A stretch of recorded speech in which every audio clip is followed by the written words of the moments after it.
엄청나네요. 이게 통이. 와, 제 손이 그렇게 작은 편이 아닌데 손 크기예요. 손 크기. 이렇게 측면부를 뜯으시면 돼요. 이렇게 위로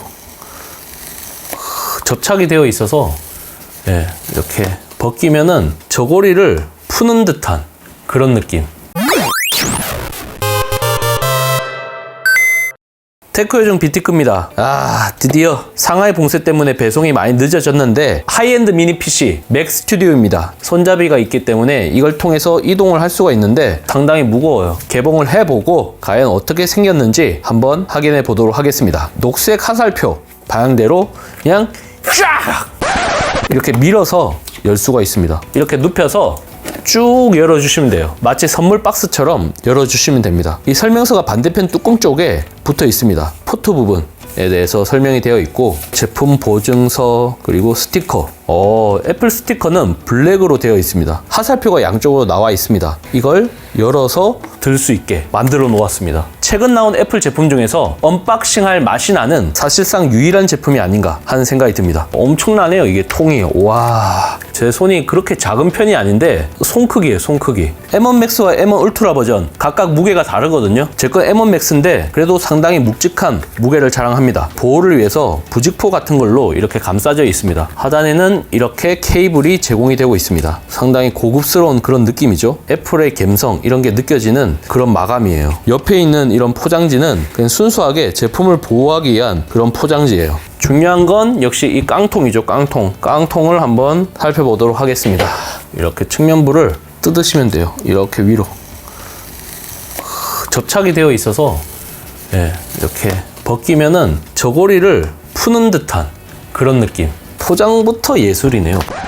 맥 스튜디오는 크게 M1 Max와 M1 울트라 버전으로 나누어집니다. 크게 세 가지 차이점이 있다고 보시면 됩니다. 첫 번째, 성능. 먼저 CPU, GPU, 뉴럴 엔진, 메모리 대역폭 등 스펙을 보면 수치상 2배 차이가 납니다. 램은 32기가와 64기가, SSD는 512기가와 1테라로 이원화가 이루어졌습니다. 물론 CTO로 주문 제작을 하면 좀 더 높은 사양도 구축할 수 있는데 무려 1000만원이 넘는 그런 구성도 가능합니다. 제가 구매한 제품은 소위 깡통이라고 불리는 기본형 모델입니다. 애플 제품은 사실 기본형이 가장 가성비가 좋기 때문에 다 깡통으로 쓰고 있습니다. 두 번째, 확장성. 특이한 점은 성능뿐만 아니라 확장성에 있어서도 유의미한 차이가 있다는 겁니다. 전면부 포트의 경우 M1 Max 버전은 USB 포트 2개지만 M1 울트라 버전은 더 높은 대역폭을 가진 썬더볼트 4 포트 2개로 이루어졌습니다. UHS-2 고속 전송이 가능한 SDXC 카드 슬롯이 적용된 건 동일합니다. 그리고 반대쪽에 있는 후면 포트, 전원 공급을 위한 플러그 단자가 가운데 위치하고 있고 썬더볼트 4 4개, 10GB 이더넷, USB 타입-A 포트 2개, HDMI 2.0 포트, 3.5mm 헤드폰 잭으로 구성되어 있습니다.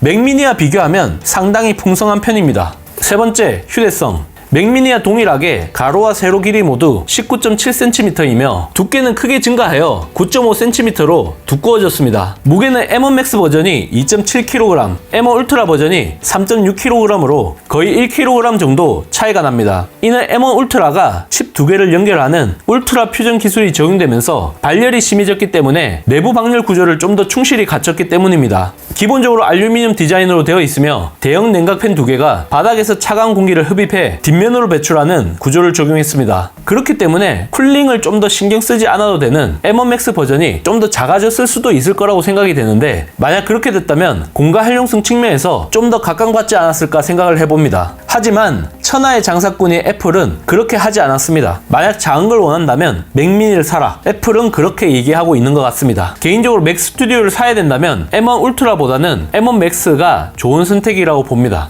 첫 번째 이유는 성능의 한계 때문입니다. 울트라 퓨전 기술을 통해 이론적으로는 CPU, GPU, 뉴럴 엔진 등 모든 면에서 2배 정도의 성능이 나와야 하지만 해외 리뷰어들의 테스트 결과를 보면 그렇지 않았습니다. 어도비 라이트룸에서 사진을 가져올 때는 놀랄만한 성능이 나오지만 프리미어 프로 같은 렌더링, 내보내기 작업 시에는 5% 내외의 성능 향상이 이루어졌습니다. 일반적인 작업을 수행할 때는 M1 Max 대비 성능 체감을 느끼기 힘들다고 합니다. 맥 스튜디오 기본형과 고급형의 가격 차이가 270만원 정도 나는데 가성비를 생각하면 M1 울트라는 추천하기 힘든 부분이 있습니다. 두 번째, 공간 활용성의 한계입니다. 미니 PC를 구매하는 가장 큰 이유는 역시 공간 활용성 때문입니다. 모니터 받침대를 구매해서 사용을 하고 있는데 맥미니처럼 빈 공간에 쏙 넣고 쓸 수 없습니다. 이는 두께가 9.5cm로 일반적인 미니 PC의 범주에서 벗어났기 때문에 이와 같은 문제가 생긴 것입니다. 분명 스튜디오급 성능을 제공하는 것은 상당히 반가운 일이지만 가장 중요한 구매 요인, 공간 활용성을 상실하게 된 것은 상당히 뼈아픈 일이라고 생각을 합니다. 세 번째, 차별화의 한계입니다. 확장성이 상당히 좋아졌긴 하지만 이것만 보고 구매하기에는 너무 애매모호한 그런 느낌입니다. 차기 맥미니가 M2 프로 칩이 탑재됐을 경우 이 제품을 살 이유는 딱히 없다라고 생각을 합니다. 단순히 성능만 보면 맥 스튜디오가 더 좋을 수 있겠지만 휴대성과 공간 활용성 측면에서는 맥미니가 더 좋기 때문입니다. 부족한 확장성은 서드파티에서 내놓은 액세서리를 이용하면 됩니다. 만약 맥 스튜디오에 작은 배터리가 탑재되었다면 예기치 못한 사고를 대응할 수 있는 안전장치가 되었을 겁니다. 하지만 맥미니와 마찬가지로 전력 공급이 정상적으로 되지 못하면 언제든지 빈 깡통이 될 수밖에 없습니다. 그런 점에서 맥 스튜디오의 한계도 분명하다고 생각을 합니다. 이 제품이 출시되기 전에 M1 Max 칩이 유일하게 탑재된 제품이 바로 맥북 프로 16인치 모델입니다. 맥북 프로 16인치 모델은 기본적으로 300만원 중반대의 가격에 형성되어 있고 32기가 램, 1테라 SSD를 탑재하게 되면 무려 400만원 중후반대까지 가격이 올라가게 됩니다. 외부 디스플레이 물려가지고 사용하시는 분들은 맥 스튜디오 같은 미니 PC와 연결해서 사용하시는 게 훨씬 더 경제적인 선택이라고 할 수 있겠습니다. 그래서 본인의 취향, 사용 목적 이런 걸 종합적으로 판단해서 구매를 하시는 게 바람직하지 않을까 싶습니다. 이번 영상을 본 여러분들의 생각은 어떠신가요? 잘 보셨다면 좋아요, 구독,